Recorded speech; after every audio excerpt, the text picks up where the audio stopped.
Hey y'all, my name is Amy Sunshine, and you're listening to Hooked on Sonics.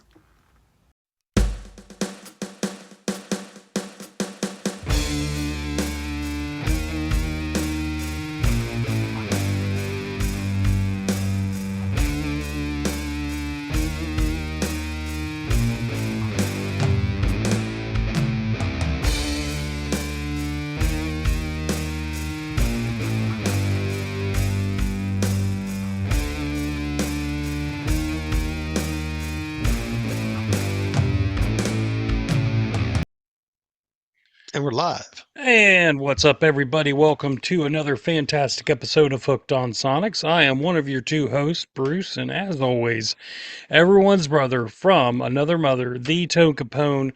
And this week, brought especially to us by us, we've got the latest from Castle Rat, the Bestiary, and the Devil Makes Three Spirits. Sounds like an interesting ride, and we haven't even got into it yet. A little bit of music news, as always. We've got to wet our whistles and talk about that, and whatever else comes up, because we like to ramble sometimes. Before we can get into all that, Tony, I actually watched remember that movie called Wind Talkers? I think so, yeah. Okay. Basically, it was the Navajo Indian tribe that helped World War II, and they did Morse code and stuff. Yeah, I do remember that.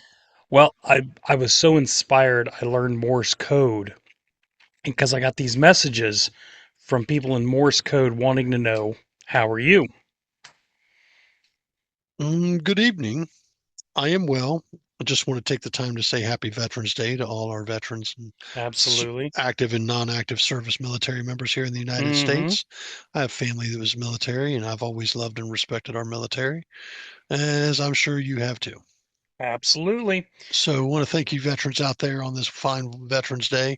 Let us go ahead and dedicate this show to those that are with us and those that are no longer with us. So. Absolutely. Absolutely. Um, so what have you been listening to, my friend? Dude, I have been listening to obviously some Obituary. Mm-hmm. Listened to some Power Trip earlier this week. Got some music news about those dudes. Um, I was listening to some Castle Rat this week. Mm-hmm. Obviously, your album that you gave me. Yeah. And I've been checking out a band called Bronco. I haven't quite made it through their uh, release yet, but I Mm-hmm. think they're coming into town. I can't remember exactly for sure. Now, Uh, what kind of music does Bronco they're Doom. They're do? Doom. Yeah. Of course it is. Um, Is it Cowboy Doom by any chance? I don't know that I'd call it cowboy doom. I mean, I've only gotten through, two or three tracks, and I think there's something like seven or nine on the album, and it was Mm-hmm. released this year. I can tell you that I think it's going to make the way it's going, it's probably going to make my top five of the year. Okay. Um, so I've been debating on whether or not I want to give it to you, but I don't think it's fair that I give it to you if I haven't heard it completely. So, Yeah, um, absolutely. other than that, going to be going through. I went through some information about some album releases this year, especially in the metal world, and there's a lot for me to catch up on. Mm-hmm. I want to hear that new Biohazard album. Um, you told me a while back to check out that new Pentagram album, Lightning in a Bottle. Uh-huh. And that was early on in the year. A band out of Cleveland that I saw open up for Monolord up at the Grog Shop. Frail just released a new album. Um, and Testament's new album, I've been listening to bits and pieces of it, man. And let me tell you, dude, these guys are on a whole different, like, they've really upped their game on this album. There's some really good stuff. It's a little more, in some ways, a little more intense than most Testament stuff that I've heard, but it has been absolutely a I've enjoyed everything I've heard off the album so far. So there's a Mm. strong possibility it's going to make my top five. Um, Other than that, man, just really pretty much trying to just get through stuff that I want to hear that I haven't heard for the year so I can make a decision on whether or not what's going to make my top five for the year, which that episode should be coming up soon. Yeah. Oh, Yeah. yeah. We're almost to Thanksgiving and towards the end of the year, and my God, You got your top five together yet? no. Hand to God, I haven't even thought about it. Dude. So let me ask you this. I mean, Hmm. knowing that you've heard some newer releases in the year, Hmm. is there anything that you've heard released this year that you think could make your top five? Yes.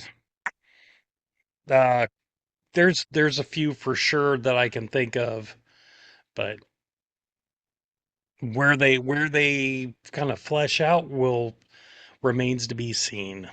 Yeah. Yeah, I'm hoping that it'd be nice to see if that new Jungle Rod album would drop, man. But I ain't even seen hide nor hair of any updates as of recent. Hmm. And usually I'm pretty sure those guys usually release a single or two before the album drops, and haven't heard hide nor hair, man. I'm looking forward to that. The Ohm album still hasn't dropped. And those are just albums I'm looking forward to. I was hoping that the Megadeth album was going to drop before the end of the year, but it looks like it's going to release next year. Oh, okay. So Yeah, I'm looking forward. I know the Dictators, they're, finishing up an album, mixing some stuff. I'm hoping that gets released. looking forward to hearing Uh, that as well. absolutely. You know, Absolutely. So, all right, that's what you was listening to. I actually didn't pick up anything at the various record stores this week.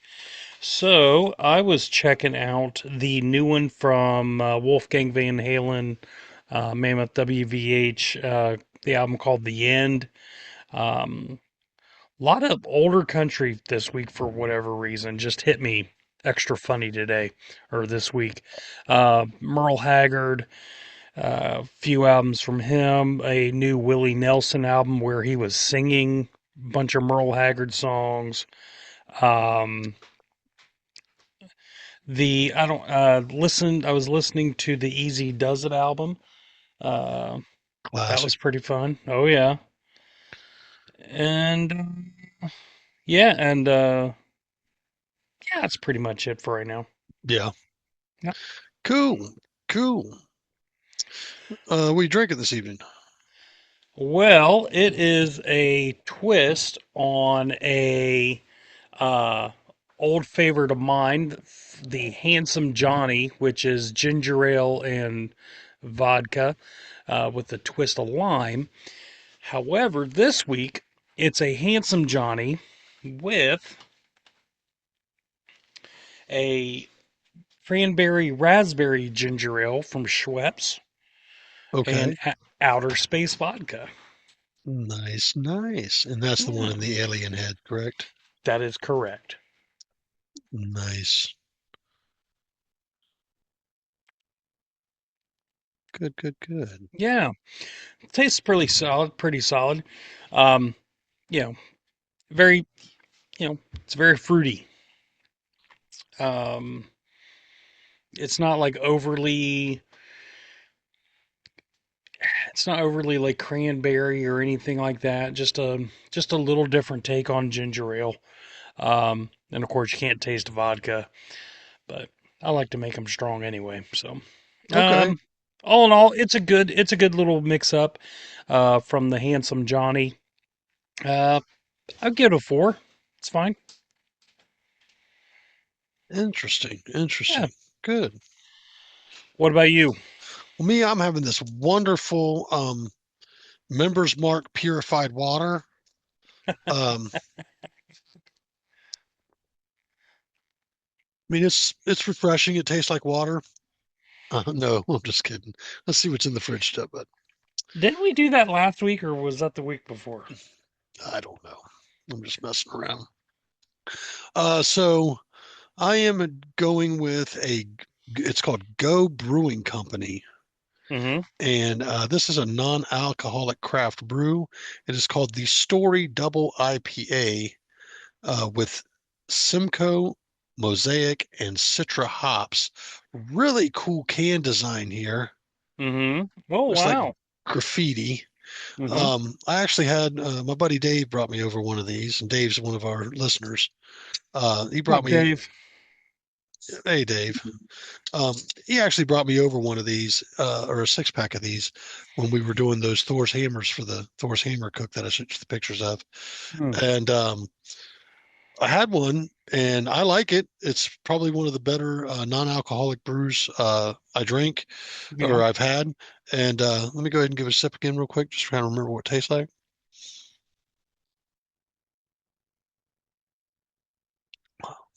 And yeah, it tastes like a real IPA. Mm-hmm. Um, you can't really tell that there's no alcohol in it, which is probably this is one of the best ones to ever pull that off. Um, however, it is pretty tasty. So for a non-alcoholic brew, man, I'm gonna give this thing like a 4.75. I actually like this a lot, and if I run across it here and there, it might be a go-to. Mm-hmm. So And yeah, who's that by again? that is by Go Brewing Company. And they're based out of where? Let me see here real quick.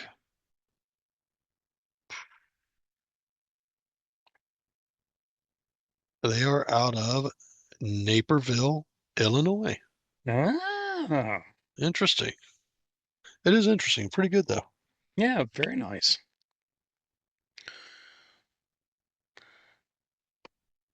Very, very nice. Pleasant little drinker. I had a drink at the restaurant tonight, and it kind of ruined my mood for drinking because I ordered a top shelf Long Island, Mm-hmm. and it was probably the worst top shelf Long Island I've ever had at that restaurant. Really? Yeah. Mm. However, my meal was very good and was pretty happy with that. So There other you go. than that, the service was not on point and drinks were not on point, and I would have to say that was probably one of the most bare minimum tips we left at a restaurant before. So I feel bad, but I don't feel bad. Get your shit together because some people won't even leave you anything. Yeah. You know, being in the server world or understanding food service and whatnot, I understand that not everything falls on the waiter or waitress, but there are things that you can control. And when I sit for 20 minutes with empty glasses and we wait 20 minutes on the bill to come, Yeah. those are things you can control. You know Yep. what I mean? So call me an asshole, call me a stickler, but I'm sorry when you're paying in excess of $100 for your dining experience, you need to have a dining experience. That's rough. Dude, ever since fucking I'll tell you this though, man. This is my honest God's truth. I have learned that ever since COVID, the outdoor dining experience or service experience in general from a lot of different places and a lot of different realms. This goes for Carnival too. Mm. Before the pandemic or before COVID, we had been on a few cruises with Carnival. Mm-hmm. First time we come back, absolutely horrible fucking experience all the way around. They've changed so much about the thing. Service was the worst I've ever seen. When I say that the guy that cleaned our rooms was the best person that we had any interactions with, that speaks volumes. Wow. Sounds like a great time. I'll just stick to, eating ramen noodles and bologna. And, Smoked bologna. that's right. Sorry. Picked up another chub this week. So Did you really? I did. What brand are you using? This one, hold on. Do I got it down here? Hold on.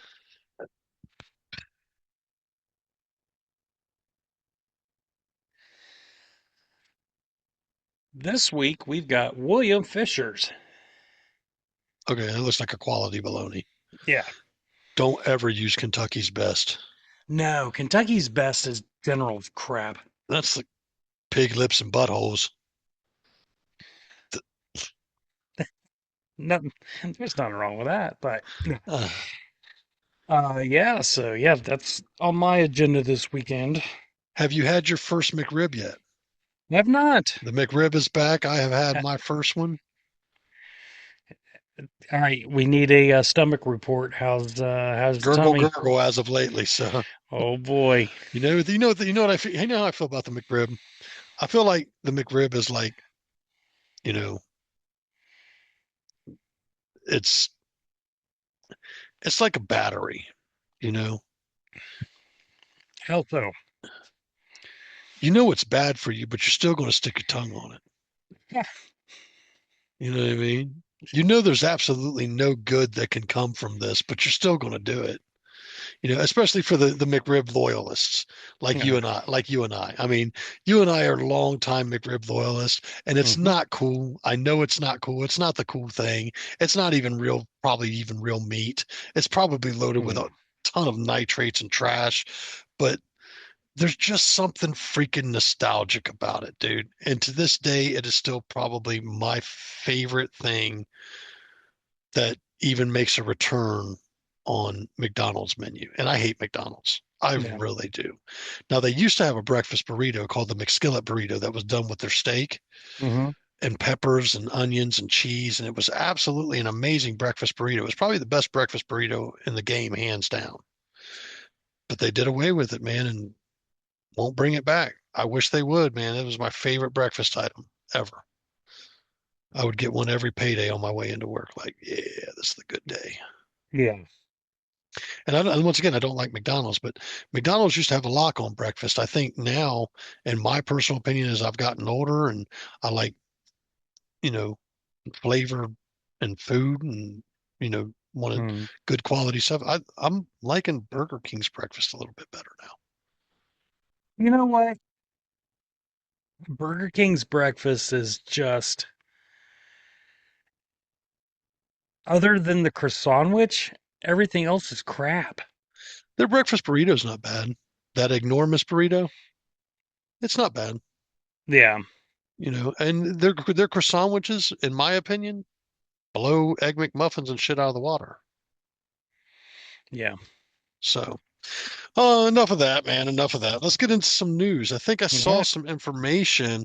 So one thing I want to bring up is, um, a lot of the festivals are making their announcements on their lineups now.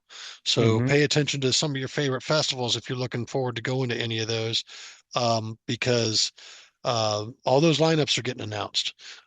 Just want to point that out. Get ready for your next year in concerts and stuff and whatnot. As I've gotten older, man,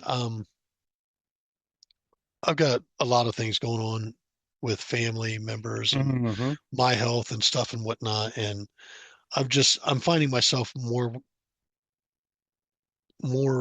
drawing myself towards keeping home and being around for family and doing things for family and stuff.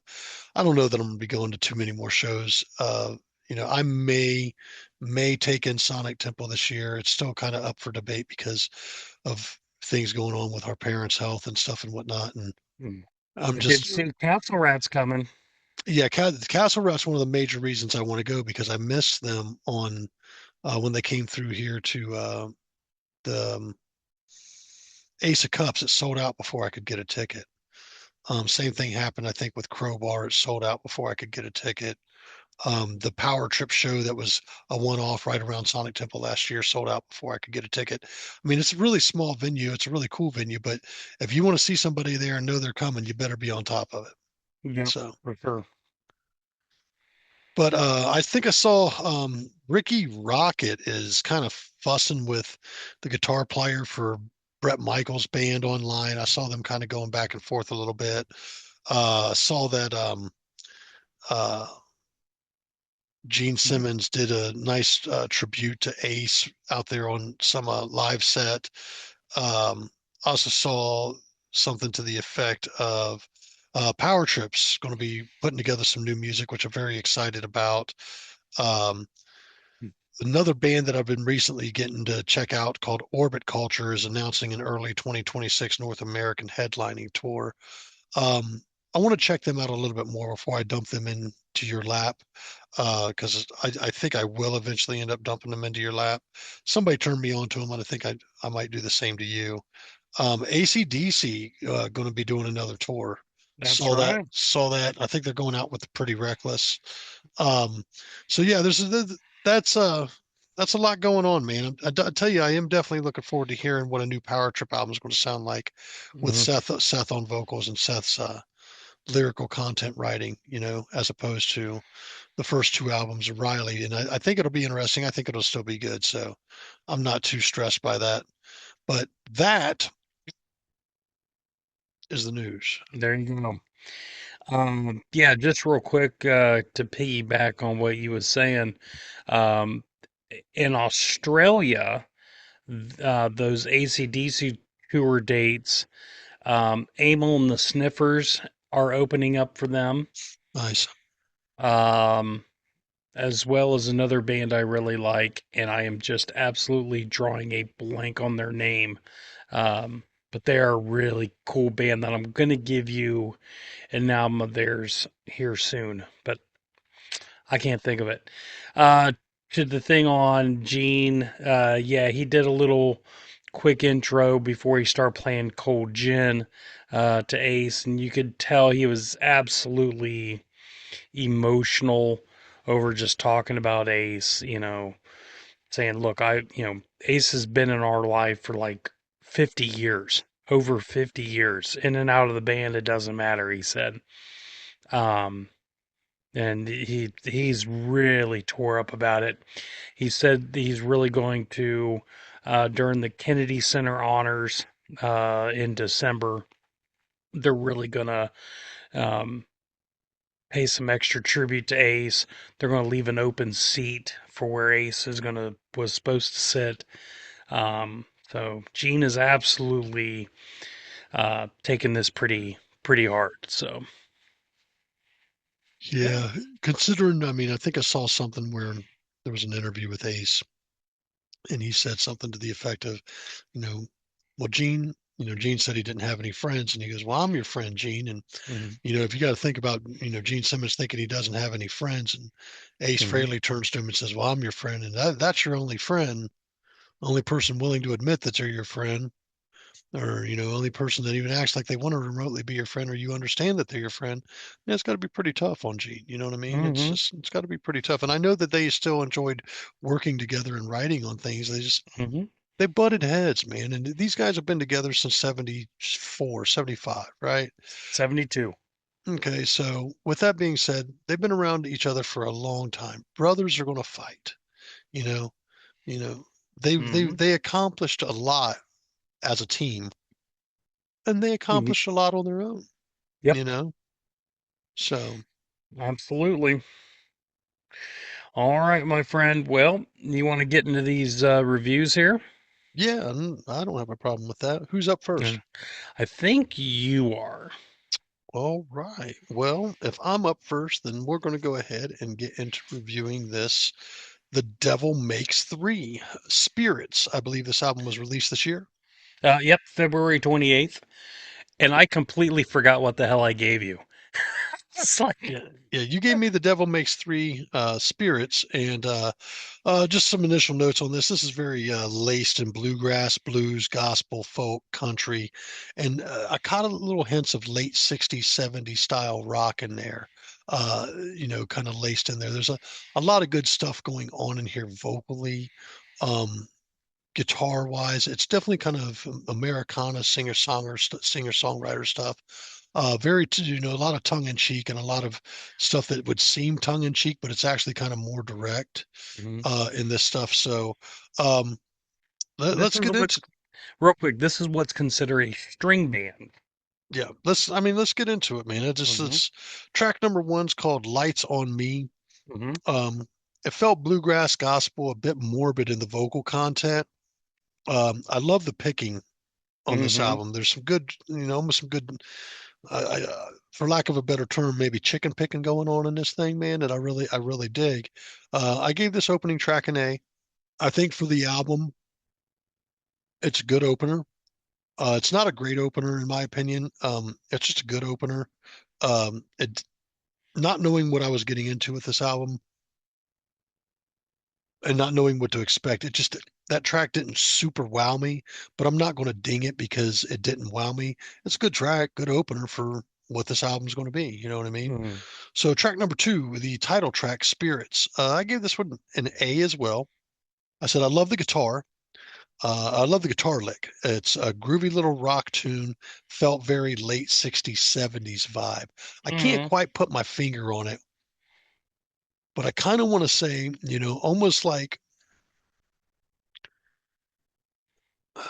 almost like Dr. Hook and Jim Croce, you know, Mm. kind of got that era of feeling of music vibe off of this. I mean, you could tell these guys jam and they have fun doing it. Mm. But at times it almost seems like the vocals and the music work are almost contrasting, if that makes sense. Yes. It's almost a really big contrast there, and Layers. yeah. So it's very, very different. Track number three, Ghosts Are Weak. I gave this one an A. Galloping country guitar sound, and and it's a very relevant track to today, in my opinion. And there's a few of them on here like this. Um, One of the things I really liked was there was a lyric in here that said, "Everyone's on their own silver screen." Hmm. Does that not really kind of describe what goes on with like social media and stuff like that Oh out there yeah. right now? One Yep. of the reasons I want to get away from that stuff. So, yeah, cool little track. Gave that one an A. Track number four, Half is High. I gave this one an A as well. Said it was a toe tapper. I love the solo, and in a way, it reminded me of Doctor Hook. I want. There's a lot. Well, if you hear this song, this next sentence will make sense. I want to know how come. So if you listen to the song, go back and listen Hmm. to the song for our Hmm. listeners. And Hmm. Bruce is probably a little familiar with the song. I am. My statement is I want to know how come. And if you listen to the song, you'll see how that's relevant. But once again, I gave that one an A. Track number five, Hard Times. I gave this one an A as well. It's a Mm. bluegrass, blues, folk, and another song that's very relevant. I can't stress how this song is about as relevant to society and the world today as Oliver Anthony's Richmond, North of Richmond. Okay. You feel me? Yep. I see what you're saying. Yeah. Track number six, The Devil Wins. Gave this one an A as well. Another country style gallop toe tap tune, killer guitar solo for what Mm. this is. Okay. Um, Now you see that I'm getting down through this and I'm labeling these things with an A. Hmm. Let me go ahead and make this very clear, even halfway through this. I'm not even halfway through, to be honest. Mm. Um, while I'm rating these an A, I'm writing them on a pure singer songwriting, recording, overall song production feel. I'm not giving them an A in regards to the fact that they're truly wowing me or anything like this. Because this, once again, we often talk about what's in our wheelhouse and whatnot. This isn't in my wheelhouse. I can listen to it and say, hey, that's a good song. Do I see myself? Probably not. This stuff won't make it into my rotation. I want to make that very clear. That's very unfortunate. No, it's not because It is. I have nothing so far in this album that really makes me want to go, I need to hear it over and over and over again. It's Dude, just, how can okay, so I know we're not even halfway through it, but how can you listen to a song like Hard Times, hear that emotion and that delivery, and it's like, that's fine. I it's don't not, have to hear it again. it's not what I go to. It's not what I search for when I'm going to music, dude. I get it. It's what you're searching for, but like I don't see myself throwing this on, going out and like, and their music's available on Bandcamp as well. I just don't Mhm. see myself going out and purchasing it and going, this is something I'm going to listen to even semi-consistently. Mhm. Now, don't get me wrong, it's not bad if bluegrass, country, folk, Americana, you know, late 60s, 70s style rock tune string stuff is your thing. This album is going to be right up your alley. I have to rate it on that. I don't want to rate it and ding it just because it's not in my wheelhouse. Yeah, this ain't my wheelhouse. This is trash. It's not trash. It'd be unfair to the album. This is a Mhm. solid, I mean, to this point, it's a solid album. I've given it A's, but it's just not something I'm going to go back to. I want to make that very clear. Okay. Track number 6, The Devil Wins. Another country style gallop, toe tapping tune, guitar solo. Gave that one an A as well. I had based it on the song structure, the song, the vocal, and it's just not something I'm going to go back to. Track number 7, The Dark Gets the Best of You. I really did like this track, to be honest with you. And the reason why I liked it because I'm currently working on something similar, spaghetti, and I label this as a spaghetti Western feel, a very inner reflection, a very deep song, you know. Um, I gave it an A, but I'm currently working on something that sounds a little spaghetti Western in my opinion as well. And it kind of was like, okay, that's really cool. I really dig that. And Mhm. maybe give me a little inspiration for, where I'm going to take that song. Um, Track number 8,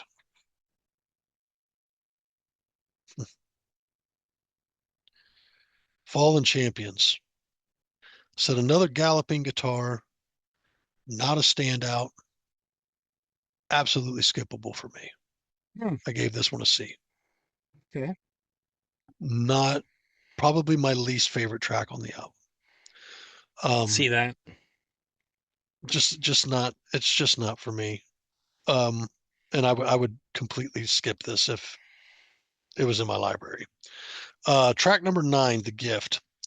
Um, I gave this one a B. So it was very groovy, mellow tune. Could have been used like I could see this track in The Big Lebowski. So when I say stuff that has that kind of 60s, 70s era feel, think about like what was it? Who did The Man in Me? Oh, And Bob Dylan. Bob Dylan. Yeah, it kind of has that kind of feel. This album gives off that kind of feel. You know what I mean? Maybe you don't see it, and that's understandable. But to me, that's kind of what I end up. And I hate associating things with other bands and pointing to it, but it just kind of has that feel to me. Mhm. Um, and once again, I gave The Gift a B. Divide and Conquer, track number 10. I gave this one an A. Bluegrass Toe Tapper, and once again, another song that's very relevant to the times. These guys have a way of really speaking about what's going on with times. And I get it. There are people that can, speak to people, and this band probably has a pretty damn good following, I'd imagine. Mhm. Um, but because it's not the type of music style that I seek out, once again, it comes into the situation of, I'm rating this pure solely on, you know, what I know of the style of music, Mhm. what I know of that type of music production, the songwriting itself, and the obviously playing. And while it's good in that aspect, there's just once again falls not into my wheelhouse. Track number 11, and you're going to get a kick out of this, and you can kiss my ass. Um, I love doing drugs. This is the only A plus I gave on the album. I knew you was gonna. I knew that was gonna be your favorite track.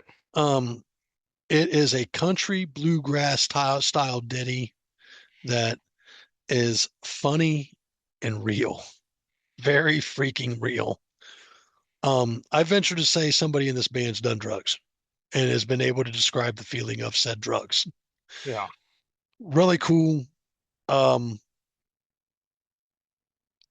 Probably, definitely my favorite track on the album. I know that seems funny, but it's to me,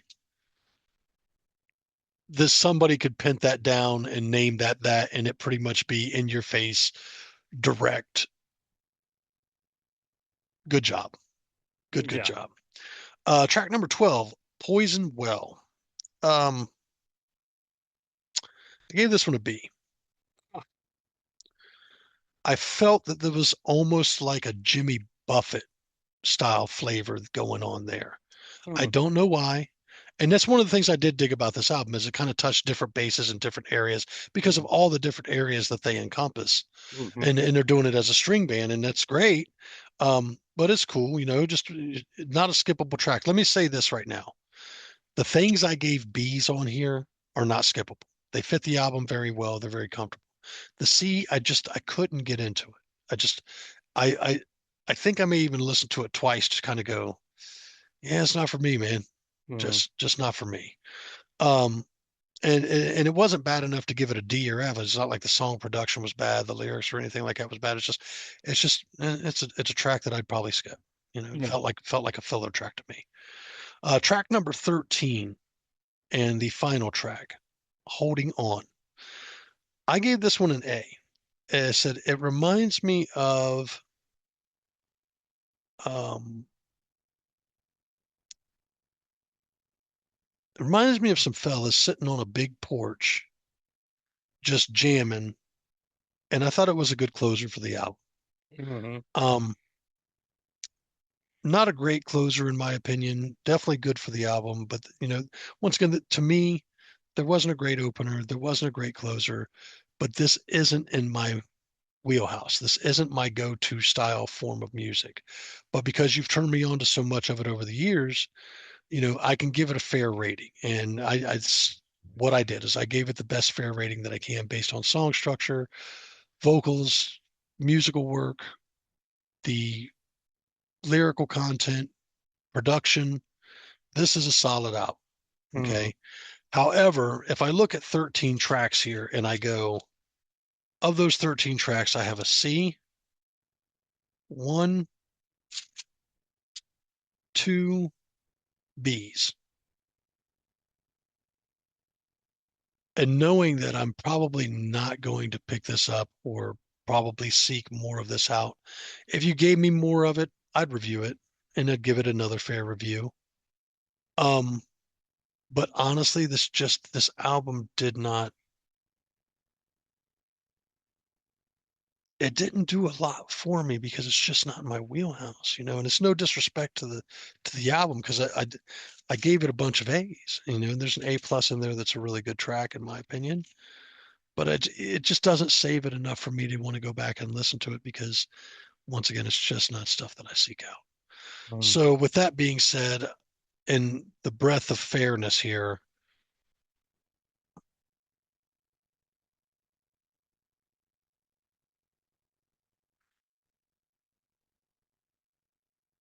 I'll give it an 8.25. Mhm, It's an 8.25. It's not a horrible rating by any means. It's just if this made a 9, it would make it into my, I'm going to check more of these guys out for sure. I'm probably going to pick up some of their stuff. If this was a 9, I may have went over to Bandcamp and bought this mm, with the expectation of listening to more of these guys, if that makes sense. But yep, a solid 8.25. If this is your thing, this could be a solid 9 or a 10. If you were going to ding it just based alone on the one track that I gave a C to, this could easily be a 9.5, 9.75. But for me, it's an 8.25. It's not a horrible listen. I mean, it's mhm, not like if I walked into a record store and heard this playing, I'd go, "What is this shit?" It wouldn't be that way. It doesn't give off that vibe. But, it's not what I seek out. yeah, And thanks again. I mean, it was a good album. I enjoyed taking the time to listen to it. mhm, However, you also gave a fair warning about being in a good headspace. And usually, I find out, if I was in a bad headspace, this thing probably would have been dinged a lot. yeah. You know what I'm saying? This is a heavy album. It is not full of joy. This is an album that has a lot of pain in it. And and I think the some of the upbeat tempos kind of hides that. Uh-huh. So to your point on the vocals and lyrics are one piece of the song, and then you have this whole layer of the musicianship that kind of throws you off. Like, wow, okay. So, Yeah. what did you think of the cover? Cover design's amazing. I absolutely Mm, love the artwork on the cover. Um, I really dug that as a whole. Beautiful cover. Beautiful hmm cover. I like the idea behind it. Don't know exactly what the idea is behind it, but really cool, unique cover. Color palette's beautiful. hmm Definitely an eye-catching album cover.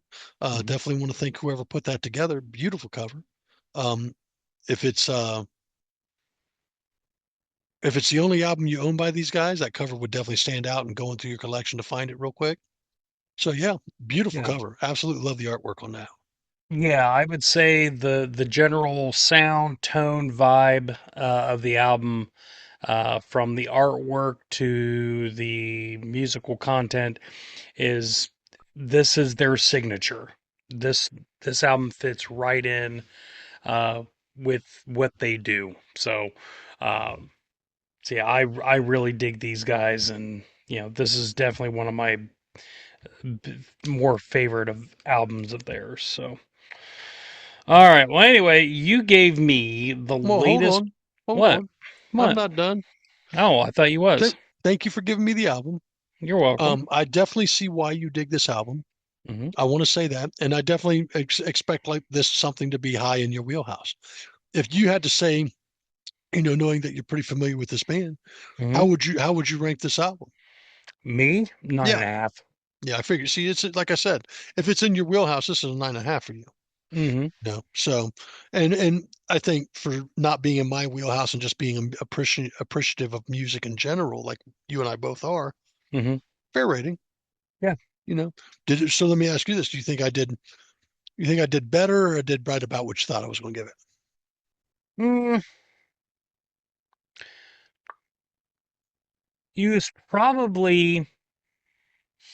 I don't know, man. I think on one hand, I thought, man, I really thought you would dug the just the general vibe and the lyrical content of it, the heaviness of it. Um, but I thought that would resonate more with you. Um, but that's okay. No, I can completely understand that, hmm and I get that. But you know, as I went through the album, I wanted to like it more. I just I just know it's not my wheelhouse, man. I just know it's not going to find its way onto my playlist. Maybe sometime later, maybe I'll go back and revisit When this. you mellow out, I'll never mellow out. My dad is damn near 70 years old. Is he mellow? no, sir. No. I think he's just getting started, honestly. I don't disagree, bud. All Oh, right. So I gave you Castle Rat Bestiary. hmm I want to hear what you got to say about that. absolutely. This thing was just released September 19th. There are a total of 13 songs, 48 minutes. I'll start mine with the cover. Um, for all of you Game of Thrones fans, it looks like the lead singer is scantily clad, brandishing a sword on top of a unicorn in front of a white wall. And then there's some sort of wizard or something behind her saying, "Whoa." He's got his hands up like, "Whoa." I'm sure he's trying to do an incantation, but it looks like he's saying, "Whoa." Okay. Anyway, uh, definitely fits their style. So basically, they are a medieval medieval metal band from Brooklyn, New York. That about sums them up. Very fantasy-like I like to type refer to it vocal. as like fantasy style doom or Yeah, something. yep. Fantasy medieval doom. Um, so yeah, let's get into it here. First off, let me say that her voice, and I don't remember her name off the top of my head. But the lead vocalist, and she also plays rhythm guitar. She's, I think, stage name known as the Rat Queen. Yes, Rat Queen. Yeah. Um, she's got a very haunting voice, kinda in the same vein as Dorothea Cottrell. Not the same, but in that same vibe. Yeah. Very haunting. One of my problems with her voice in a lot of this album is it's not even her voice. It's the production to where in the mix uh the vocals are kind of muddled and there's either too much reverb or echo or They're just you know laid in the mix where they're yeah kind of undistinguishable. Yeah, I get that. yeah very undistinguishable. So it's like, and I was trying to find lyrics for the stuff, so okay, does any of this make sense? I couldn't really find anything. But having said all that, let's get into it. Track one, Phoenix One. Um, it's a quick little intro. I think it's less than 2 minutes long. It's just an instrumental intro. It has a dark and gloomy feel. Um, it's got this beat like when you're marching or like back in the old days where you would row to the beat of the drum. Yeah. Same type of beat with that. Um, it gradually builds the instruments in the background, but it never really goes anywhere. It's just an intro. I gave it a B. It wasn't horrible. It was like, okay, that's good. Um, Next up was Wolf One. I gave this a B plus. Really good riff. It's very reminiscent of some of the, and Rhea pointed this out. I was listening to it, and my wife, she says, it kind of sounds like if the Beatles and Black Sabbath had a baby. And I'm like, okay. And I was listening to it. I'm like, holy shit. She's like, yeah, listen at this part.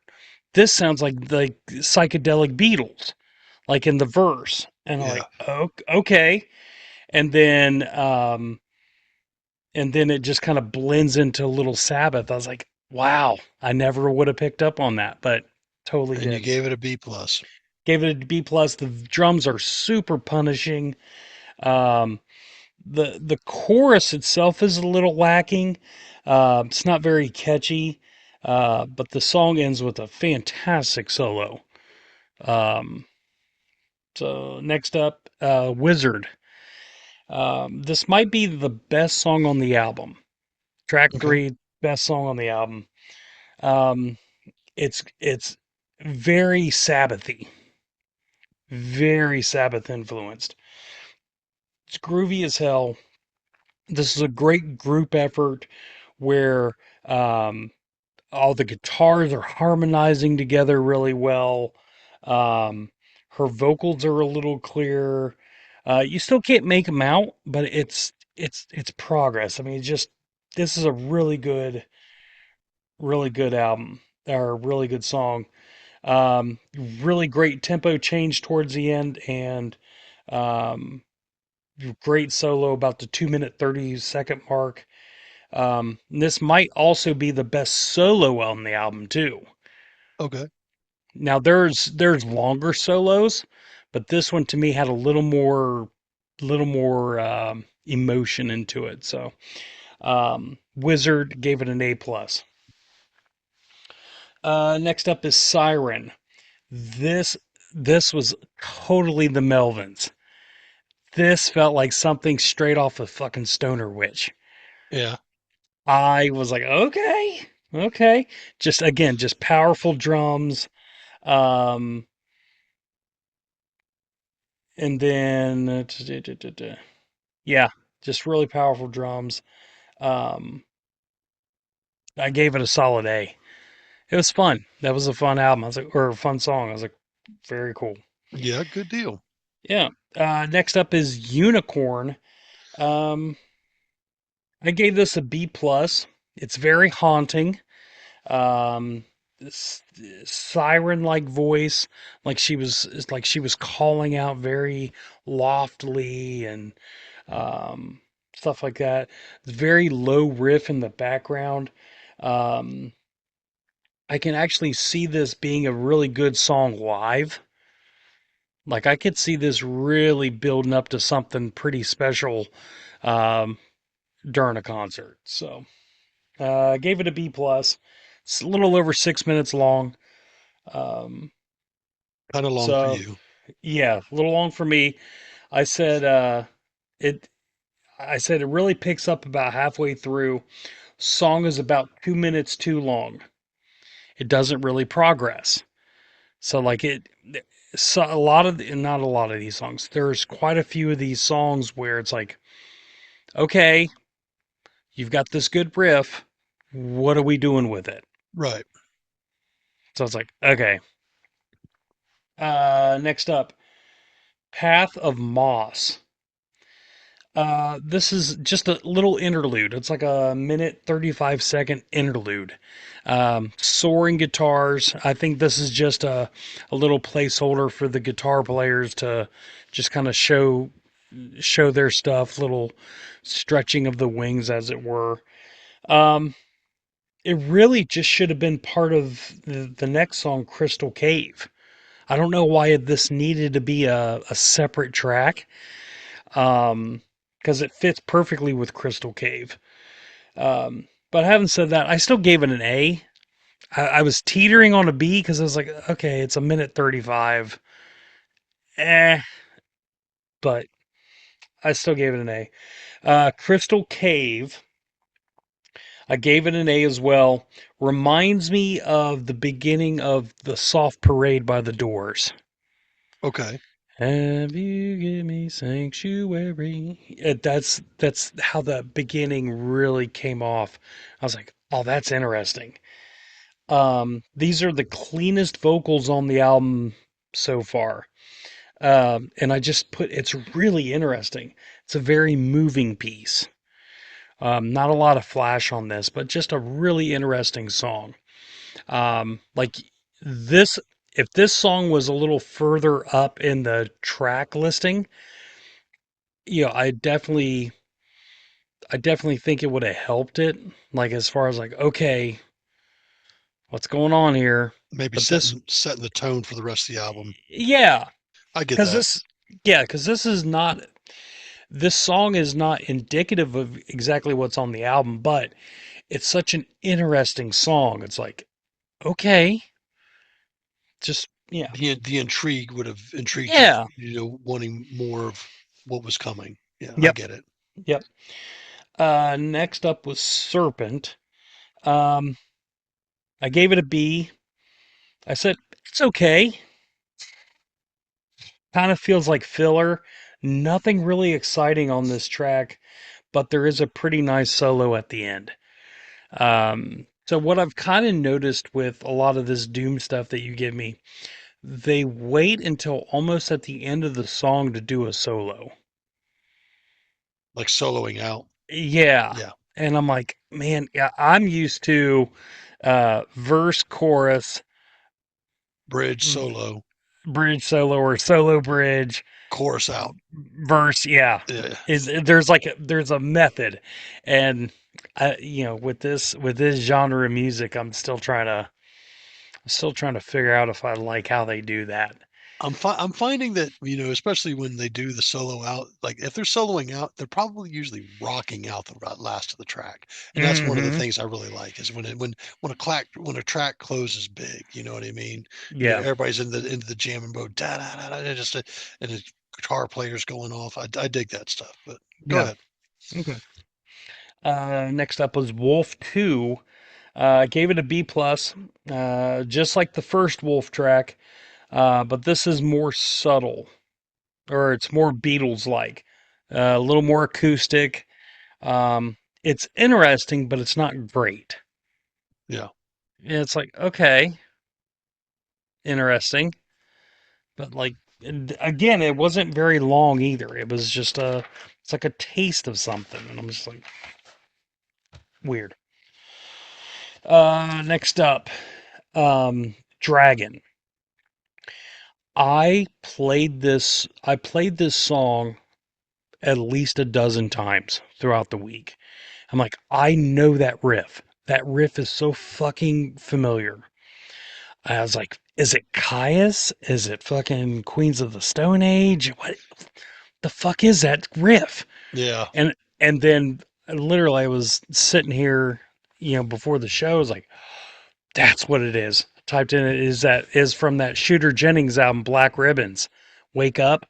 Okay. Dun dun dun dun dun dun dun dun dun dun dun dun dun. I'm like, that's what it was. Uh, So yeah, this is definitely like an earworm. Again, this would be a great song live because this riff is just so tasty. Um, I don't care where they got it from. It's just damn good. Solid A for me. It's very groovy, very catchy, killer guitar solo. Um, yeah, this is pretty solid. Next up was Summoning Spell. Um, Gave it a B plus. Definitely feels like a witch chanting a spell. Have no idea what she was saying. Again, because the vocals are all kind of muddled up. Um, there wasn't much to it. Just kind of like literally just figuring out a spell. So hopefully I didn't like curse myself by listening to this track. Do you have any background on that track by any I chance? do not, man. And that's one of the things that I feel the same with you on this album is like oftentimes you'll find in this vocals when in some of this stuff is they put that reverb and they put that, echo slash, it's so chorus type feel Hmm. that it's hard to really distinguish what's being said. You kind of pick little things out here and there, but you don't know fully what's going on.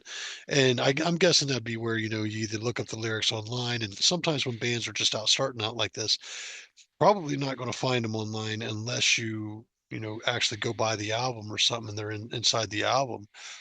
Definitely intrigues me to want to know what's being said, Hmm. but you know I'm relying a lot on the music just kind of doing its thing when I'm listening to this, because I've listened to both those Castle Red albums a couple times over the last couple weeks because I just recently picked them up. And you know I would agree with you. I would agree with you. Some of the vocal stuff is just really hard to discern, and you really want to know what's going on because it seems Hmm. very intriguing. He's got a beautiful voice. That's the thing. It's like, it's not rough or off-putting. I mean, she's got a very beautiful tone to her voice. It's unique. Um, you want to hear a little more lyrical content, try to figure out what that is. Yeah. Uh, um, I was gonna ask something else, but I don't remember off top. I'll figure it out. Okay. Um, so that brings us to Sun Song. Very Sabbathy. Again, this is a very Sabbath-like riff on this. It's slow and driving, really cool guitar work. Again, this is another showcase for the Count Franco Vittori. Um, and then I think this is a longer song as well. I think it was over 6 minutes. Just pure manic energy closing this song out. Absolutely, just really, really cool. It's a slow starter, um, but the end is kind of worth it on this. I gave it an A plus. Nice.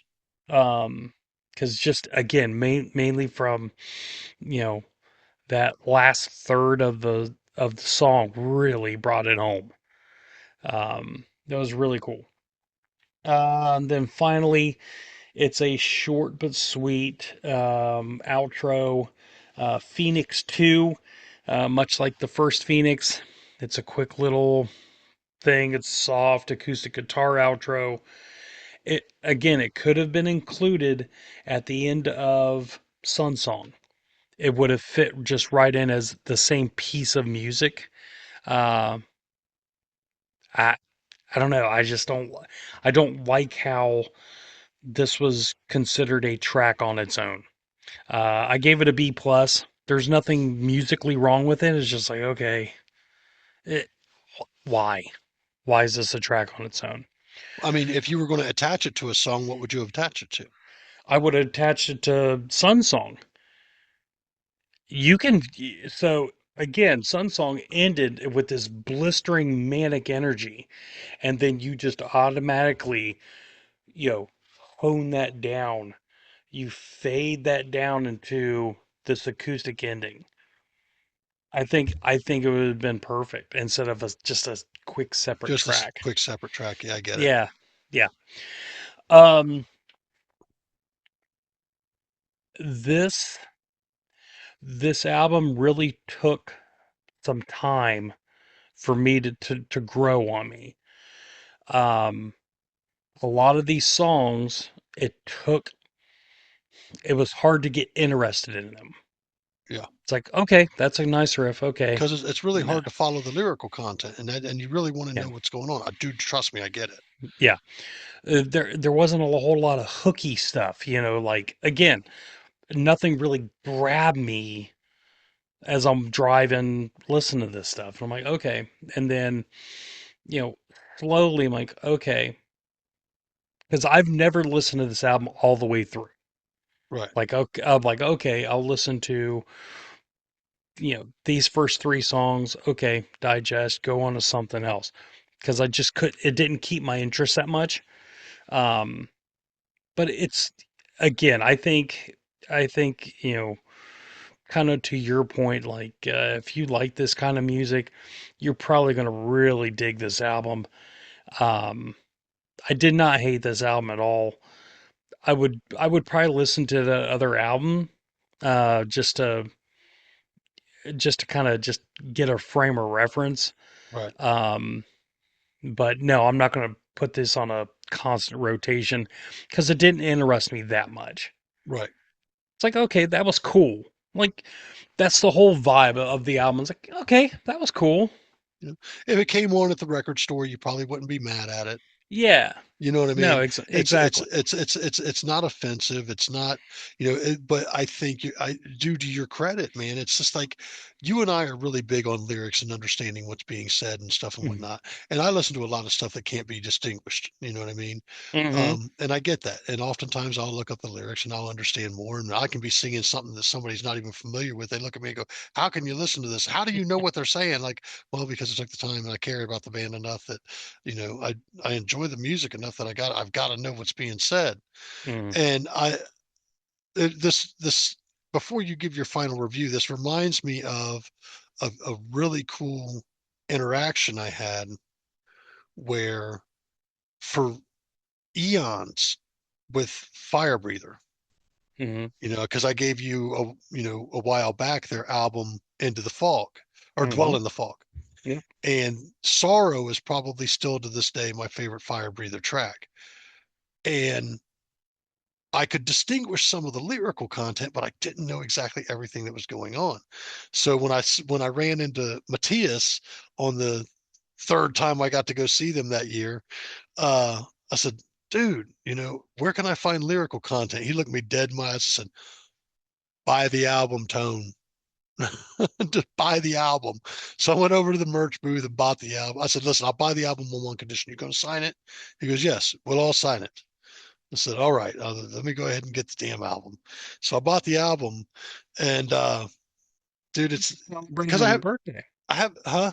He just celebrated a birthday. Who, Matthias? Mm-hmm. Yeah, happy birthday, Matthias. I love Yes, that sir. dude, man. He was such a down to earth dude. Yep. Love that band in general. Looking forward to their new album coming out. I know they're working on it. Picked up a new bass player. Very interested to hear that guy. But I just remember sitting there going, I love this band, but I don't understand what's being said vocally constantly. And it's like he looks me dead in the face and said, buy the album and it's inside the album cover. Like, God bless it. Damn it. And he's not wrong. Yeah, And he's marketing not 101. wrong. If you're enjoying the album enough and you want to know what's going on, buy the fucking album and just take a look and Mm-hmm. see if the lyrics are there. Because a lot of times on albums, like vinyl, they're in the inlay, Yeah. you know. Yep. So what are you giving this bad boy, man? I'm gonna, I was gonna give it a little bit lower rating because again, it wasn't like awesome. It was like, okay, it's good. It's a good album.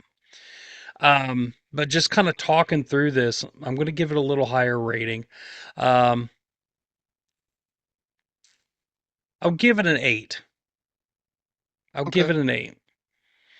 Um, I think you would probably rate it higher.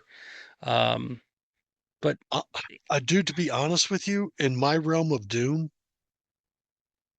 probably wouldn't rate much higher. yeah, I would probably give this thing, for me, an 8.5. okay. If I knew what was going on lyrically and could discern a lot more of the lyrics, it may score a little bit higher. Hmm. But for me, it's that omnipresent vocal that becomes very hard to pull what's exactly being said of, is, because it's a lot of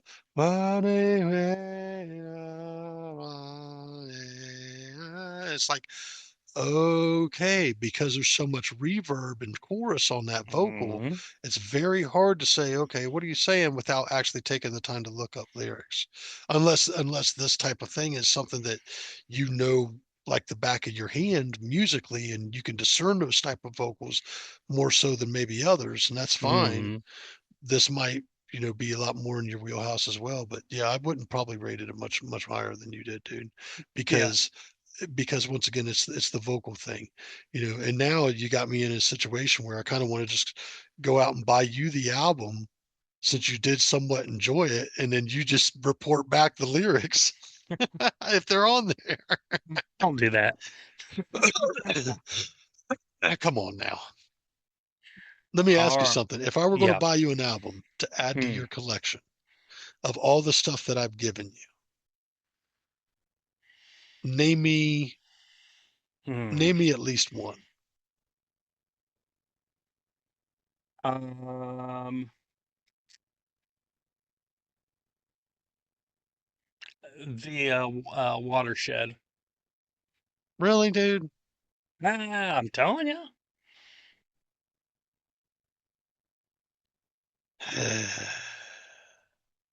I get it. I get it. Is there anything I've ever given you that you've actively seeked? I don't remember. I'd have to look. I'd have to look back through the episodes. Yeah. I'm sure there is. I mean, dude, you see what I do. If you give me an album and I absolutely love it, I went right out and bought it. I Hmm. showed you that last week. That Yeah. Goat Snake album's solid. I Yeah. liked it a lot, a lot, a lot. You know what I mean? Hmm. So, especially if it's something that I know I'm gonna put in my rotation, in my wheelhouse. You've given me tens that I wouldn't put in my wheelhouse. Yeah. So yeah, good episode, Dan. Kind of funny how close we are on these albums. I kind of figured if you were going to get into it, you'd be about there. Yeah. You know, It's hovering about a 7, 7.5. really, Uh-huh. even after all the killer drums and guitar work. Yep. Because again, there's great pieces, but a lot of those songs they didn't progress enough for me. But looking back over your review, you realized you had to give it a little bump. Yeah, I had to get it a bump. I get it. Same thing with yours. If that A+ wasn't on there, Hmm. this thing was probably going to get about a 7.75. Yeah. Yeah, because I mean, I liked what I heard on there, but not enough to I want to go out and pick it up, man. If I was even remotely, like, think about the Slim Jelly album, Hmm. the what is it, New me, New Me, what was her, thank you, is it Flesh. Thinky Flesh? Yeah. Hmm. um Truth be told, it was an amazing album. I did buy it, That Goat Snake album, I went out and bought it. So Hmm. I'd like to hear more of you buying my damn albums, asshole. It's all good. Give me better stuff. I don't know what to tell you. Well, I'll tell you this. We're gonna go back in time a little bit. I'm ready to give you an album. Okay. You know, we gave the Devil Makes Three Spirits. I gave it an 8.25, and you Hmm. gave Castle Rats Bestiary, the Bestiary, a solid 8.00. Hmm. So moving forward, we got albums for next week. It Hmm. took me some time to figure out where I want to go with you right now, man. And I kind of, I kind of have to say, you know what? I get this strong feeling that Bruce isn't really familiar with a lot of other thrash bands that are kind of outside of the big four. And since I've been on this kind of death metal, a little faster metal thing, I want to give you a band that I'm pretty damn familiar with. I mentioned them earlier in the show. I am listening to their newer album, so no, I can't give you that album, but I can give you an album that I absolutely love by this band. Hmm. And I am going to be giving you Testament, Souls of Black. Okay. I hope you have fun with that one. Me and my brother did a lot of jamming to this album back in the day, and I've been a bit of a Testament fan for a number of years now. I Real thrash metal fans really hold Testament and the fellas in high regard. Um, I think the unsung heroes in thrash to me are Testament, Overkill. Um, you know, there's for me in the sincereness of it, those are two of my favorite thrash bands that I personally don't feel get enough dues, if that makes sense. Yeah. They paid their dues, but you know, when you think about Testament, the only song you've ever heard from them really on the radio is their um, Return to Serenity. And Return to Serenity isn't really the best example of Testament's music. You know what I mean? It's a good song. It's a great song, as a matter of fact, but it's just not a real example, in my opinion, of what they are really known for. You know what I Yeah. mean? So, all right. Well, there you go. What you All got for right. me? Well, something similar to what you was just saying. This band I'm going to give you, this is their latest album. This album is straight up their type of music, but the vocals are a little more aged as when they first came out, a little more weathered. And I think it's a nice addition. I am giving you the latest from the Super Suckers: Liquor, Women, Drugs, and Killing.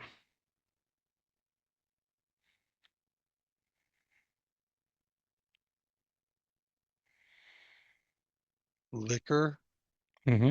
Women, women, drugs, and drugs, killing. Hmm. and killing. Hmm. Interesting. A very interesting title.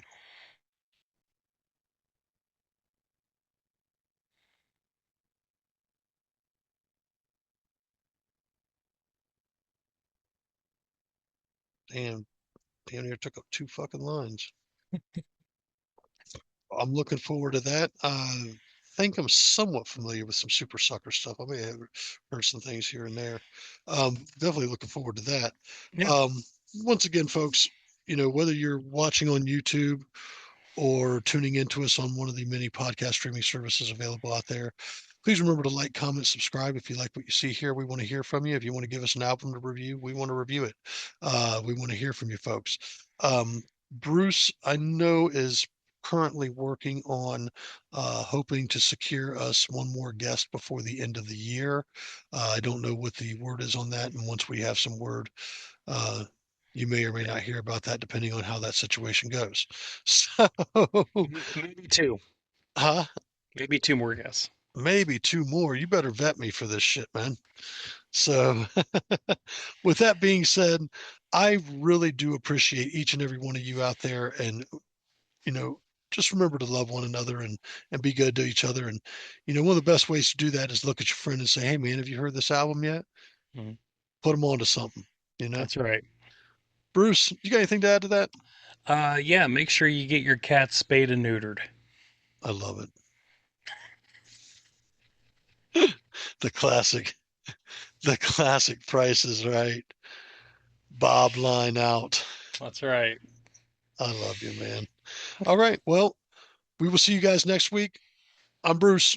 Fucker, you always said it, son of a I'm bitch. Toad. I'm Toad. Yeah, he's something. I'm Bruce.